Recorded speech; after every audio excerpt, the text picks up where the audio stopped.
Hey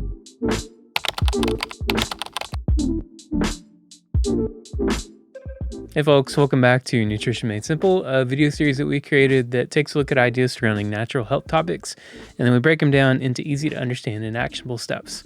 My name is Brian Strickland. I'm joined today again by the owner of Nutrition World, Mr. Ed Jones. And for this month, we're actually going to be taking a look at food topics. It's some of everyone's favorite topics, quite honestly, because food is an everyday part of our life. It's something that is enjoyed, or meant to be enjoyed at least. So we wanted to just discuss a few things that we think are important when you're picking out food. But for this week, we're going to be highlighting protein as a first example. And there's a lot of confusion when it comes to sources of protein, whether it's grass-fed, grass-finished, pasture-raised, free-range, wild-caught versus farm-raised. And that's what we wanted to talk about today, to try to hopefully clear up a little bit of that confusion and give you some purchasing power when you're going to buy your groceries.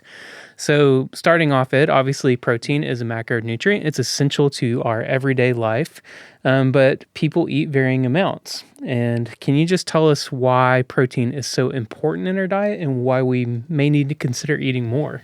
Absolutely, Brian. Well, protein is considered anabolic, and the reason that I say that is because it's important. Anabolic basically means it takes smaller units of an amino acid and binds them together to form bigger structures. That means everything from height, skin quality, recovery from injuries or age and disease, thinking patterns as far as cognitive function, and of course muscle growth. All of those come from protein. Carbohydrates and fat will do none of that.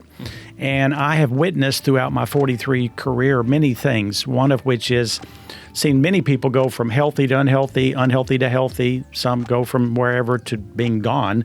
And I've connected the dots. And I've observed very clearly, at least from my 43-year observation, that the lack of protein will devastate our health if we're getting older. That's one reason we heal so much slower. That's the reason that we slow down. That's the reason that some of us don't function because of the protein. And of course, eating is key. Eating quality is second, but digesting it, which we're not going to talk about because some people eat the right, but they can't digest it. So yes, protein is essential. In fact, I have a TikTok, Ed Jones 63, and I just did, the last one was on protein, talking about the importance, and thousands of people are interested in this. Yeah, absolutely. And we do want to highlight, we're talking about meat sources of protein specifically. We don't have anything against our vegan friends out there or vegetarians, but this is what we're going to be talking about today is meat-specific proteins. Is there anything that you want to say on that, Ed? Well, I know sometimes it is a moral dilemma, and I've been through many stages of my own eating career, I will say, from way, way out there to being conservative and in between. And you can be healthy and not eat meat. First, let me say that. You do have to work much harder at doing it. And you know, we can slip by and do a lot of really improper things until the age of about 40 to 45. It's kind of like a retirement account. If I waited till I was 65 to start putting money in, I'm really behind the eight ball. It's not going to be that significant. And I encourage people, don't wait until the first health incident to put your act together with quality choices of food, because that is your currency for getting older and living a good long life. Yeah, absolutely. So let's go ahead and talk about quality of sources of meat. Like I mentioned earlier, we have wild-caught versus farm-raised fish. There's grass-fed beef, there's grass-finished beef, there's all sorts of different certifications. And when you're looking at a package, it's kind of hard to know what's what, who's lying, who's not lying about what's exactly in that package. So tell us a little bit about just these certifications and what people should be looking for when purchasing quality sources of protein. Well, I think you said it very clearly. It is a little bit of a confused state. I don't care where we are at this moment. There's no absolute guarantee. Again, I love the word transparency, determining and looking into the history, the ethics, the how a farm raises their animals and how they process it, even for the fish, the chicken, the beef. Knowing that is very important. And here at Nutrition World, you know, we vet everything, and including those foods. We have Boundary Bison from a local company that's fantastic for quality. We have Row Farms, which is our beef, which we've just recently picked up. Row Farms is out of Cleveland, and we're not going to pick them up unless we know their history, which is history of ethically raised animals using practically no chemicals. If it was an emergency use, not a continual chronic use, and treating the soil with respect, processing it correctly, treating the animals with respect. And then lastly, we have maritime seafood. We carry cod, halibut, and salmon that are all done the right way also. Yeah. So, you can trust us. When you go to another store, there's plenty of good places to buy better raised beef. Grass finished doesn't mean a lot to me because that doesn't really change the game. What I want to know is how many antibiotics, or what is their policy on antibiotics? Is it given to every animal? Because antibiotics makes animals bigger and fatter. That's why they give them. It's not really to keep them well. That's why this nation, we have one of our problems is obesity. One of those reasons, antibiotics, because it's even in the drinking water. And Roundup is an antibiotic. So patented in 1972. So, and Brian, I went and you did a video on me coming back from Missouri just a short time ago to Jordan Rubin's regenerative farm. He has one in Franklin, Tennessee, and one in Missouri. I was blown away about the policy and the ethics of how to raise animals in the most ethical fashion. They're literally in a synchronistic Garden of Eden, because everything from the butterflies to the worms to the dirt to the people all feeds the system with health. And the movie, The Biggest Little Farm documentary, I so encourage people to watch it. It tells the whole story of a couple who's done that.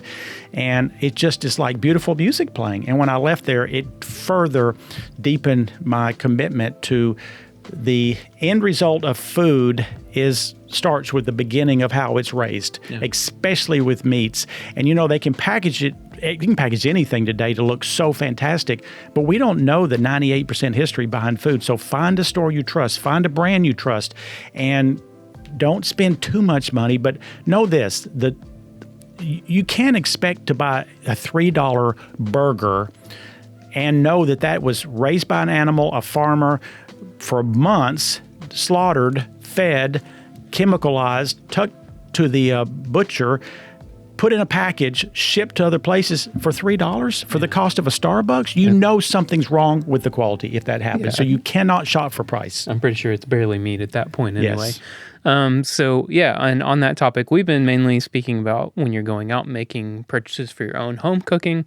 It's a little easier to control, but what's more difficult is when people eat out. It's like, I know that you eat out a ton. This is an important subject to you as well. But you actually did a little research, and you have a handful of restaurants that are trying to do better, and then we have a ton that aren't doing so great. So can you tell us about those? Yeah, there's a site called u.s.pirg, and they basically rate kind of from the aspect of what is their policy on antibiotics. Because if they don't care a bit about antibiotics, they're not connected, they're not educated, or they don't care. One of those three things, or all three. Well, guess what? Panera actually got an A. The only restaurant up there who had an A. Awesome. They seem to really try hard to produce quality food or purchase the right quality foods. C, there was no B category. The C had, I was surprised, had Wendy's and Subway. Oh, wow. They're at least making a commitment to lowering the antibiotics. That doesn't mean they've eliminated, but they're making an effort. The D, Taco Bell and Applebee's. Of course, the F is the Burger King, the Panda Express, the DQ, Olive Garden, Arby's, Starbucks, Jack in the Box, Pizza Hut, and the old lovely Sonic. The only thing Sonic has of value is unsweet tea, and their water's probably filthy. All those tater tots that are on that menu just make me squirm. So we got to be choosy. We don't have to live in a cave. And again, how much protein do we need? I'm going to say it real quick. I believe that all of us need no less than 1/2 gram per pound of body weight. Ideally, if you're active and you're wanting to maintain the best vitality in life, it's about 1 gram. Can you get too much protein? Yes, you can. But if you balance your protein with good, healthy vegetables, plant-based, and some alkaline foods, and you eat quality proteins, rarely do I see an issue with 1 gram per pound of body weight. You'll look better, you'll feel better, you'll think better, you'll age better, and if you have an accident, you have a sickness, you will recover better, I promise. Yeah, absolutely. Well, there you go, folks. We hope this was helpful. Of course, when you're purchasing quality meats, we always think local is better. So if you have a local farmer market or, a store like Nutrition World where we stock local goods, that's a great place to go for really high quality meat, because more often than not, you can meet the farmers, you can tour the farms, you can have a personal relationship with them so you know exactly what you're getting. But thankfully, more and more meat like this is becoming widely available. Hopefully, we're getting close to a turning point with agriculture and meat in general. So hopefully that's the case. But that's it for this week. Thank you so much for watching. If you have any questions or comments, please feel free to leave them below. And that's going to wrap it up. Thanks for watching. We'll see you next week. Take care. Thank you.